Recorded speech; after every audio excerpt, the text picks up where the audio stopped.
हाँ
तो कहिए।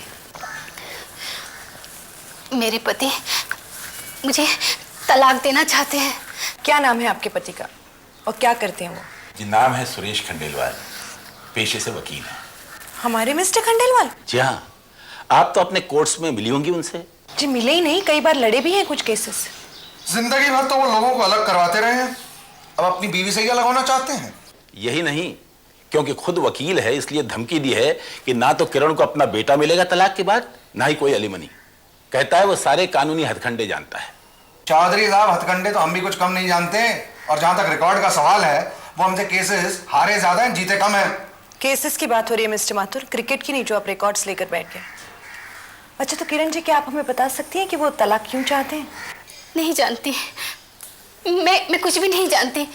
मुझे सिर्फ इतना याद है कि हमारी शादी के 2 साल बाद जब वैभव पैदा हुआ था तो वो मुझसे कुछ उकता से गए थे। एक अजीब सा फासला आ गया है जो वक्त के साथ साथ बढ़ता ही जा रहा है। मैं उदास रहने लगी, बहुत उदास। इन्होंने मुझसे कहा कि मैं किसी साइकियाट्रिस्ट को जाकर क्यों नहीं मिलती। मैं मिली, लेकिन जब घर में कोई खुशी ही ना हो तो दिमागी हालत कैसे ठीक रह सकती है। कि घर पर बहुत देर से आते थे। फिर 1 साल पहले जब एक झगड़ा हुआ तो इन्होंने मुझसे कहा कि मैं अपने पिताजी के घर चली जाऊं। मैं चली गई। वैभव को अपने साथ ले जाना चाहती थी, लेकिन नहीं ले जाने दिया। मैंने भी इससे कहा कि ज्यादा जोर न दे, 2-4 महीने में वो अपनी भूल जान जाएगा और तुम्हें वापस बुलवा लेगा। कभी कभार ही मुझे वैभव से मिलने देते हैं। पिछली बार जब मैं उनसे मिलने गई तो कहने लगे कि मैं तुमसे तलाक चाहता हूँ।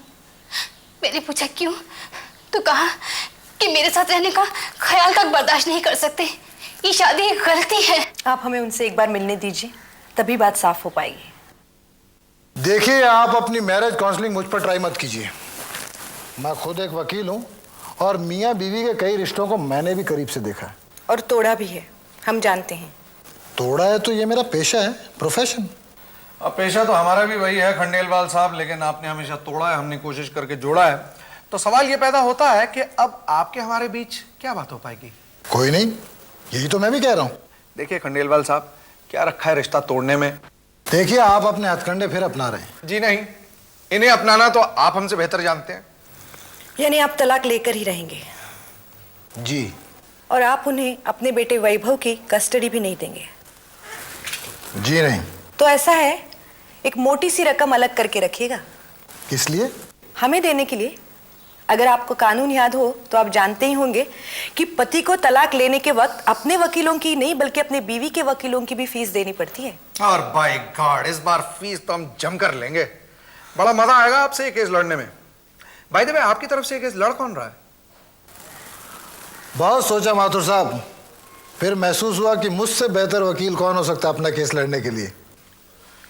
खंडेलवाल साहब कहते हैं कि किसी नाई को अपने बाल नहीं काटने चाहिए, चुकता बिगड़ जाता है। बाकी तो आप खुद समझदार हैं। तो अब कोर्ट में ही मुलाकात होगी। किरण जी, हम भी तलाक के बेहद खिलाफ हैं, लेकिन अगर बात यहाँ तक बढ़ जाए तो कोई और चारा नहीं रहता। और फिर आप भी एक इज्जतदार स्त्री है, आप अपने आप को उन पर जबरदस्ती थोपना तो नहीं चाहेंगे। और अगर हम ऐसा करते भी हैं तो उससे कौन खुश रहेगा? ना आप, ना मिस्टर खंडेलवाल और ना वैभव। लेकिन वैभव, वो तो मेरे साथ रहेगा ना। मैं वैभव के बिना नहीं जी सकूंगी। हम वैभव को आपसे अलग नहीं होने देंगे, यही हमारी कोशिश रहेगी और यही खंडेलवाल साहब के साथ लड़ाई। Section 13B of Hindu marriage act के तहत एक जॉइंट पिटीशन फाइल की जाती है बाय म्यूचुअल कंसेंट, जिससे तलाक को लेकर कोई लड़ाई नहीं होगी। लेकिन क्या मिस्टर खंडेलवाल जॉइंट पिटीशन करने के लिए मान जाएंगे? उनके लिए इससे बड़ी सहूलियत और कोई हो ही नहीं सकती। और जिससे किरण जी पर भी कोई आरोप नहीं लगाए जाएंगे। ओह मिस्टर खांडेलवाल, आपने और आपकी बीवी ने जॉइंट पिटीशन फाइल किया तलाक के लिए? Yes your lordship. Mrs Khandelwal को कौन रिप्रेजेंट कर रहा है? मैं और मिस्टर माथुर, योर लॉर्डशिप। ओह आई सी, बाकी सब बातें तय हो चुकी हैं? जी नहीं, your lordship. Mister and Mrs Khandelwal के बेटे वैभव की कस्टडी और मिसेस खंडेलवाल की एलिमोनी का फैसला हम आउट ऑफ कोर्ट नहीं कर पाए हैं। क्या बच्चा एक ही है? जी योर लॉर्डशिप, वो 8 साल का। मेरी आपसे दरखास्त है कि उसे मेरे पास ही रहने दिया जाए, और पिछले साल भर से वो बगैर माँ के मेरे पास ही पल रहा है योर लॉर्डशिप। क्योंकि मिस्टर खंडेलवाल ने अपनी बीवी को घर से बाहर निकल जाने का आदेश दिया, वो भी अपने बेटे बगैर। इसके कुछ कारण है योर लॉर्डशिप। पिछले कुछ सालों से मेरी बीवी की दिमागी हालत ठीक नहीं रही थी। वो जरूरत से ज्यादा उदास रहने लगी थी, इसलिए उसने साइकेट्रिस्ट की मदद भी ली थी। ये रही उस साइकेट्रिस्ट की मेडिकल रिपोर्ट। योर लॉर्डशिप, आज ये उस रिपोर्ट की मदद ले रहे हैं जिसके जिम्मेदार ये खुद भी हो सकते हैं। मेरे क्लाइंट की दिमागी हालत इनके बर्ताव के कारण भी बिगड़ी होगी। ये तो वही बात हुई ना कि पहले गलती करो और बाद में उसका फायदा भी उठाओ। मुझे पूरी तरह बोलने का मौका दिया जाए योर लॉर्डशिप। प्लीज बोलिए, मैं आपको रोक नहीं रही। शुक्रिया। दूसरा ये कि हमारा बेटा वैभव मुझसे बहुत अटैच्ड है, हिला मिला हुआ है, क्योंकि उसकी माँ शुरू से ही उसकी देखभाल करने के काबिल नहीं थी। वो बहुत खुश है मेरे साथ योर लॉर्डशिप। योर लॉर्डशिप, मैं इनसे एक सवाल करना चाहूंगी। इजाजत है। आपको बच्चे से मिलने का वक्त कितना मिलता है?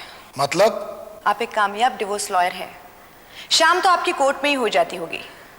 उसके बाद आप अपने चेंबर जाकर मुवक्किलों से मिलते हैं ना? आपके चेंबर के बाहर टाइमिंग भी लिखा है, शाम 6:30 बजे से 9 बजे तक। घर पहुंचते पहुंचते 10 तो बज ही जाते होंगे। जी नहीं, मैं तकरीबन 2 साल से 8:30 बजे घर पहुंच जाता हूँ। अच्छा, तो पहुंच जाते हैं। जी। तो बताइए, आजकल मंगल के दिन कौन सा सीरियल आता है टीवी पे? जी भाई, आजकल हर कोई जो घर शाम 8 साढ़े 8 बजे पहुंचता है, टीवी तो ऑन करता ही है, फिर चाहे कुछ देखे न देखे। वो क्या है कि मैं अपने बेटे में व्यस्त रहता हूँ। तो वो टीवी नहीं देखता? नहीं, वो देखता है। आप उसमें व्यस्त कैसे रहते हैं जब वो टीवी देखता है? या आप कहीं और होते हैं? खैर, एक छोटा सा पॉइंट पेश किया था योर लॉर्डशिप, मेरा ख्याल है नोट किया जाए। हाँ, आप बोलिए मिस्टर खंडेलवाल। मेरा ख्याल है योर लॉर्डशिप कि इनका पॉइंट बिल्कुल बेबुनियाद है। टीवी के बेसिस पे ये पता नहीं लगाया जा सकता कि कौन कितने बजे घर पहुंचता है। आज टीवी की लोकप्रियता देखते हुए पता लगाया भी जा सकता है, लेकिन इसे कोई सब्सटैंशियल एविडेंस नहीं माना जाएगा। प्रोसीड। योर लॉर्डशिप, इन्होंने मुझ पे आरोप लगाया कि मेरे पास मेरे बेटे के लिए वक्त नहीं है। मैं जानता हूं कि मैं एक कामयाब वकील हूं, मगर ये नहीं जानते कि मैं कई सारे केसेस चैरिटी में करता हूं। बहुत सारे केसेस के लिए एक नया पैसा भी नहीं लेता। मैं अपना ये काम कम कर सकता हूं जब तक कि मेरा बेटा बड़ा ना हो जाए। उसे पूरा वक्त दे सकता हूं, अपना ये खर्चा कम कर सकता हूं ताकि उसे बोर्डिंग स्कूल में दाखिला दिलवा सकूं, उसे बेहतरीन से बेहतरीन शिक्षा दिलवा सकता हूं। और मैं ये जरूरी नहीं समझता कि इस कोर्ट को विश्वास दिलाऊं कि मेरे बेटे के लिए मेरे दिल में कितना प्यार है। Thank you your lordship. Your lordship, इन्होंने अभी ऐसा कहा कि ये कई केसेस चैरिटी के लिए लेते हैं। मुझे शक है कि उनके इस पॉइंट का ताल्लुक उतना अपने बेटे की कस्टडी से नहीं जितना अपनी बीवी को एलिमोनी देने से है। वैसे मैं इनकी तारीफ करती हूँ कि ये धर्म कर्म पर विश्वास रखते हैं, लेकिन योर लॉर्डशिप, मैंने कई लोगों को धर्म कर्म दान पुण्य करते देखा है, लेकिन दान के तौर पर मियां बीवी को अलग करवाते नहीं देखा है। इसलिए सोचती हूँ कि ये बगैर पैसे लिए हर बार उन्हें अलग करने पर आमादा क्यों रहते हैं। योर लॉर्डशिप, मैंने भी बहुत सारे मियां बीवी को मिलवाया है। ये बात और है कि मैं इनकी तरह ढिंडोरा नहीं पीटता। और ये रही मेरे पिछले 5 साल के इनकम टैक्स की रिटर्न्स की फोटोस्टेट कॉपीज, जिससे आपको और इन्हें अंदाजा हो जाएगा कि मैं कितना धर्म करता हूं और कितना कर्म। योर लॉर्डशिप, एक वकील की सही कमाई का अंदाजा इस तरह नहीं लगाया जा सकता। कोई जूतों की दुकान तो है नहीं कि हर चीज का एग्जैक्ट रुपए और नए पैसों में बिल कटता हो। I object your lordship. Mister Khandelwal, हम एलिमोनी की बात बाद में करेंगे, फिलहाल हम बच्चे की कस्टडी की बात कर रहे हैं। तो योर लॉर्डशिप, मैं सिर्फ एक बात कहना चाहूंगी कि मेरी मुवक्किल मिसेस खंडेलवाल के पास पूरा वक्त है अपने बच्चे को देने के लिए। वो पढ़ी लिखी है, उनके पास बीएससी की डिग्री है और वो दिमागी तौर पर बिल्कुल ठीक है, वो बच्चे को पढ़ा सकती है। और योर लॉर्डशिप, कोर्ट तो जानती है कि एक बच्चे को अपनी माँ की, उसकी ममता की कितनी जरूरत होती है, जैसे कि माँ को अपने बच्चे की। योर लॉर्डशिप, मेरी लर्नेड फ्रेंड कोर्ट को भावुक करने की कोशिश कर रही है, लेकिन मुझे पूरा यकीन है कि कोर्ट दिल से नहीं दिमाग से फैसला करेगी। मैं कोर्ट से यह दरख्वास्त करूंगा कि वो एक साइकेट्रिस्ट अपॉइंट करे जो मेरी बीवी के दिमागी हालात की रिपोर्ट पेश करे। यही नहीं योर लॉर्डशिप, अब मैं आपके सामने कुछ ऐसी सच्चाइयां पेश करूंगा जिसे यहां लाने का मेरा कतई इरादा नहीं था, लेकिन इसके लिए मुझे कुछ वक्त चाहिए। इसलिए अगर आप मुझे कुछ आगे की तारीख दे सके तो। कौन सी तारीख सूटेबल है आपके लिए? इस महीने की 23 तारीख ठीक रहेगी? हमें तो कोई एतराज नहीं है योर लॉर्डशिप, बिजी तो ये रहते हैं। जी मेरे लिए ठीक रहेगी। अच्छा, 23 मॉर्निंग 11 बजे। मुझे तो शक है कि अगर मिस्टर खंडेलवाल ने वक्त मांगा है तो वो जरूर कोई चाल चलने वाले हैं। जाहिर है कोई गिरी हुई हरकत ही करेंगे। लेकिन क्या? खंडेलवाल साहब के हथकंडे पता करने पड़ेंगे। वैसे किरण जी, आप उनके चेंबर में काम करने वाले किसी को जानती हैं? नहीं। हाँ, एक बुजुर्ग स्टेनो उनके साथ बरसों से काम करते हैं। हेलो। हेलो अंकल, मैं किरण बोल रही हूँ। हाँ बोलो, बोलो बेटी। साहब है क्या वहाँ? हाँ है, अंदर कमरे में एक क्लाइंट के साथ। ये क्या हो गया बेटी साहब और आपके बीच? हमें आपकी मदद चाहिए। हाँ बोलो। ये हमारे वकील हैं मिस्टर माथुर, आपसे बात करना चाहते हैं। हेलो। अंकल जी, देखिए मैं ज़्यादा देर बात नहीं करूंगा, जो कुछ हो रहा है आप तो जानते ही हैं। चूंकि आप उनके चैम्बर में मौजूद रहते हैं, इसलिए मैं चाहूंगा कि आप सुनने की कोशिश करें कि खंडेलवाल साहब क्या प्लान कर रहे हैं किरण जी के खिलाफ। जी, आप तो समझ ही सकते हैं कि ये केस जीतना किरण जी के लिए कितना ज़रूरी है। हाँ बेटे, मुझसे जो कुछ हो पाएगा मैं जरूर करूंगा। अच्छा रखता हूँ। वेल, अब तो इंतजार ही किया जा सकता है। नहीं नहीं, मुझे विश्वास है कि ये सारी आर्ग्यूमेंट्स तो किरण जी के फेवर में ही जाएंगी। और साहब। यस। मैं वर्मा, खंडेलवाल साहब का स्टेनो। ओ अंकल, कहिए। मैं जानता था कल की डेट है कोर्ट की। कल रात मुझे कुछ पता चला। क्या?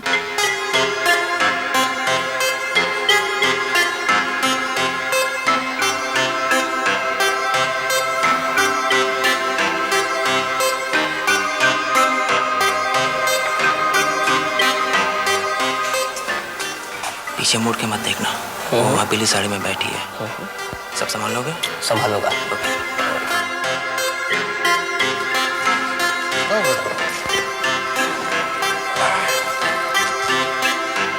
Good morning mister Khandelwal. Good morning. Good morning ji.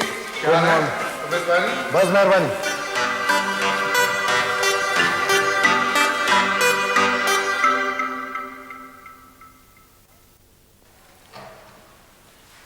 Your lordship, उस दिन मैंने कहा था कि मैं कोर्ट के सामने कुछ ऐसी सच्चाइयां लाना चाहता हूं जो कि ना ही सामने आती तो अच्छा था।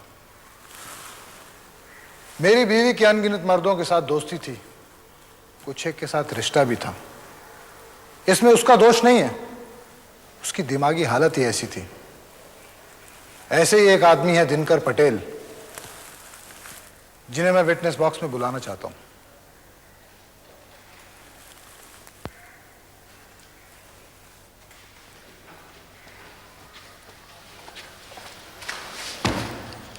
मेरे पीछे दोहराओ।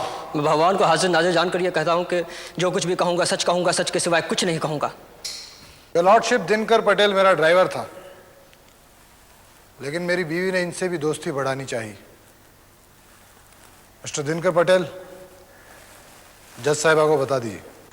मैंने मेम साहब को हमेशा अपनी दीदी जैसा समझा था, लेकिन इन्होंने खुद एक बार मेरा हाथ पकड़ लिया और न जाने क्या क्या कहने लगी। मुझसे तो और कुछ कहा भी नहीं जाता। मुझे तो बहुत शर्म आ रही है। मेम साहब, ऐसा आपको नहीं करना चाहिए था। आप यकीन के साथ कह रहे हैं कि ये जो पीछे पीली साड़ी में बैठी हुई है, इन्होंने ही आपका हाथ पकड़ा? जी। आप अच्छी तरह पहचानते हैं उन्हें? जी हाँ, 1 साल तक काम किया है इनके यहाँ, बहुत अच्छी तरह से जानता हूँ। योर लॉर्डशिप,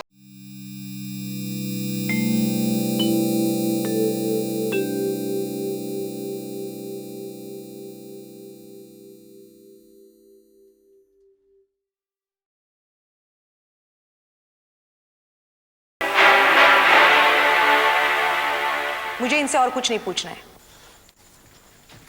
इस तरह कोर्ट में झूठी गवाहियां पेश करना मेरे लर्नेड फ्रेंड को शोभा नहीं देता। ये झूठी गवाहियां नहीं थी, नजर का धोखा था। दरअसल दिनकर पटेल ने किरण को सुबह पीली साड़ी में ही देखा था। देखा था या उन्हें साड़ी का रंग बताया गया था? क्योंकि उन्होंने किरण जी को पहले कभी भी नहीं देखा था। ये फैसला तो कोर्ट ही कर सकती है। That's all. ठीक है योर लॉर्डशिप, अब मैं आपको उससे मिलवाना चाहता हूं जो कि मेरी लर्नर फ्रेंड की नजर में झूठा हो ही नहीं सकता, क्योंकि वो बच्चा है, हमारा बेटा वैभव। मैं जानता हूं कि कोर्ट ये जानना चाहेगी कि वो किसके साथ रहना चाहेगा। ठीक है, मैं कल सुबह उसे अपने चेंबर में मिलूंगी, अकेले में। मैंने इस बच्चे से बात की, वो अपने पिता के साथ रहना चाहता है।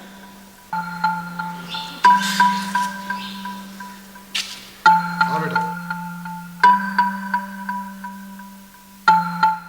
आखिर वैभव को खंडेलवाल साहब ने अपनी तरफ कर ही लिया। अब क्या होगा?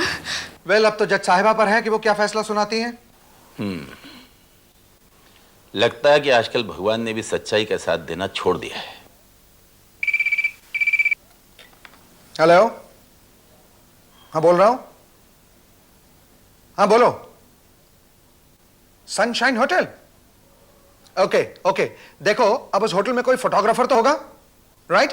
मुझे तस्वीरें चाहिए, चाहे तुम्हें होटल में पूरी रात बितानी पड़े, समझे? राइट, मैं कल सुबह घर पर तुम्हारा इंतजार करूंगा। ओके। कौन था? रघु। रघु? चौधरी साहब, उस दिन जब आप और किरण जी हमसे मिलने आए थे, तब आपकी बातें सुनकर और उसके बाद खंडेलवाल साहब से बात करने के बाद मुझे ऐसा महसूस हुआ था कि इस केस की एक कड़ी है जो कि सच्चाई के साथ जुड़ी हुई है, और वो हमें मिल नहीं रही। खंडेलवाल साहब किरण जी को क्यों तलाक दे रहे थे, ये ना तो आप ठीक तरह जानते थे, ना वो हमसे ज्यादा बात करने के लिए तैयार थे। फिर खंडेलवाल साहब का यूं किरण जी से 1 साल अलग रहना, उसके बाद तलाक की बात लाना, इस सब में मुझे एक वकील के दिमाग के प्लानिंग की बू आ रही थी। तब मैंने रघु से कहा कि वो खंडेलवाल साहब का कुछ दिनों तक पीछा करे। रघु को हम कई बार इस तरह कुछ डॉक्यूमेंट्स और सच्चाई पता करने के लिए भेजा करते हैं। तो उन्हें क्या मालूम पड़ा इनके बारे में? किरण जी, खंडेलवाल साहब किसी और को चाहते हैं, यही वजह है उनके तलाक लेने की। और एक वकील की तरह सोचते हुए उनकी प्लानिंग दोबारा शादी करने की जरूर है। और वैभव, वैभव का क्या होगा? वो उसे अपने पास क्यों रखना चाहते हैं? बेटे का प्यार बड़ा बुरा होता है किरण जी। मैं उसे सौतेली माँ के पास नहीं रहने दूंगी। अब तो हम भी उसे वहां रहने नहीं देंगे।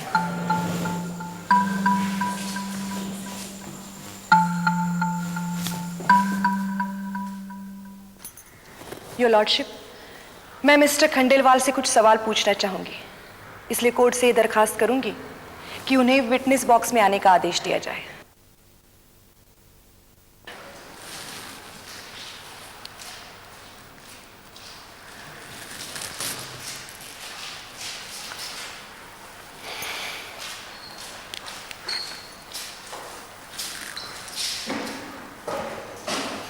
मिस्टर खंडेलवाल, क्या आप बता सकते हैं कि 26 तारीख की शाम आप कहां थे?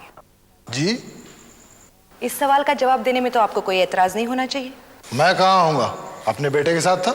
झूठ कह रहे हैं आप। Objection your lordship. माफ कीजिएगा, आप इस वक्त एक वकील नहीं गवाह हैं, इसलिए मैं आपको याद दिलाना चाहूंगी कि 26 तारीख की शाम आप होटल सनशाइन में थे। एक डबल रूम बुक्ड था वहां, मिस्टर एंड मिसेस खंडेलवाल के नाम। ये झूठ है। कोर्ट अगर चाहे तो पता लगा सकती है। वैसे ये रसीद की फोटोकॉपी इस बात का सबूत है, और अगर आप चाहें तो हम वहां के वेटर और रिसेप्शनिस्ट को भी बुलवा सकते हैं। मुझे उन्हें आपकी कमीज का रंग नहीं बताना पड़ेगा। किसके साथ थे आप होटल सनशाइन में? क्योंकि मिसेस खंडेलवाल तो हमारे साथ थी। मैं वहां अकेला था? जी नहीं, आप इनके साथ थे। हाँ, मैं इनके साथ था, लेकिन इससे कुछ साबित नहीं होता। ये मेरी एक क्लाइंट है। Relax mister Khandelwal, relax. मैंने कब कहा कुछ साबित होता है? मुझे इनसे और कुछ नहीं पूछना है। अब योर लॉर्डशिप, मैं चाहूंगी कि आप गौर फरमाइए कि एक आदमी जिसकी इनकम उतनी है जितनी कि इनके पिछले 5 साल के इनकम टैक्स रिटर्न्स बताते हैं, क्या ऐसे 5 स्टार या 3 स्टार शौक अफोर्ड कर सकता है? साथ में ये रहा इनके पेडर रोड के फ्लैट का फोटोग्राफ और ये इनकी कार का। That's it. सच्चाई कोर्ट के सामने है। हाँ, एक आखिरी और अहम सच्चाई भी है। वो ये है कि कोर्ट अगर इन्हें इनके बच्चे की कस्टडी देती है तो ये बहुत मुमकिन है कि कल को इस बच्चे को सौतेली माँ के साथ जिंदगी गुजारनी पड़े। Thank you your lordship. Your lordship, बहुत कीचड़ उछाला गया मेरे पेशे पर, मेरे चरित्र पर, लेकिन मुझे इस बात का विश्वास है कि कोर्ट फैसला सुनाते वक्त इन तमाम बातों को नजरअंदाज कर देगी योर लॉर्डशिप। That's all.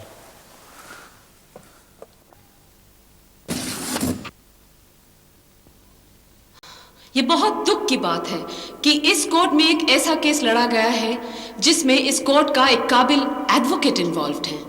3 बातों का फैसला होना था।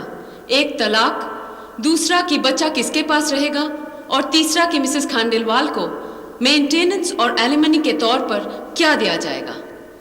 तलाक को लेकर तो दोनों पार्टीज में न कोई झगड़ा है न कोई डिस्प्यूट, और जहां तक बच्चे की कस्टडी का सवाल है, मैं दोनों तरफ की बहस सुन चुकी हूं और बच्चे का इंटरव्यू भी ले चुकी हूं। लेकिन फैसला करने में कोर्ट को एक बात हमेशा याद रखनी होती है कि बच्चे का भविष्य किस तरह ज्यादा से ज्यादा उज्जवल बन सकता है, उसकी दिमागी ग्रोथ कहां सबसे बेहतर हो सकती है। ये बात जरूर है कि बच्चे का पिता उसे बेहतरीन शिक्षा दिलाने में इंटरेस्टेड है, लेकिन बच्चे के पूरे व्यक्तित्व को निखरने के लिए और भी कई बातें जरूरी होती है। इसलिए मैं इसकी कस्टडी इसकी माँ को सौंपती हूँ, क्योंकि माँ उसे पूरा वक्त दे पाएगी। दूसरा, जैसा कि मिसेस माथुर ने कहा था कि यह संभव है कि पिता के घर में बच्चे को अपनी सौतेली माँ के साथ रहना पड़े, और सगी माँ के होते हुए कोर्ट ये नहीं चाहेगी कि बच्चा अपनी सौतेली माँ के साथ रहे। और फिर कोर्ट ने यह भी देखा है कि बच्चा सिर्फ पिता को ही नहीं, माँ के साथ भी बहुत अटैच्ड है, और पिता अपने बच्चे को तो मिल ही पाएगा। ये किस तरह करना है, दोनों पार्टीज आउट ऑफ कोर्ट ये समझौता कर सकती है। कोर्ट ने जुडिशियल नोटिस लिया है पिता की महीने की इनकम का, और सिर्फ इनकम टैक्स रिटर्न्स पर ही नहीं अपना अगला फैसला बेस किया है। इसलिए कोर्ट मिस्टर खांडेलवाल को आदेश देती है कि वो मिसेस खांडेलवाल को हर महीने 10,000 और बच्चे के लिए 3,000 रुपए देंगे। और आखिर में दिनकर पटेल को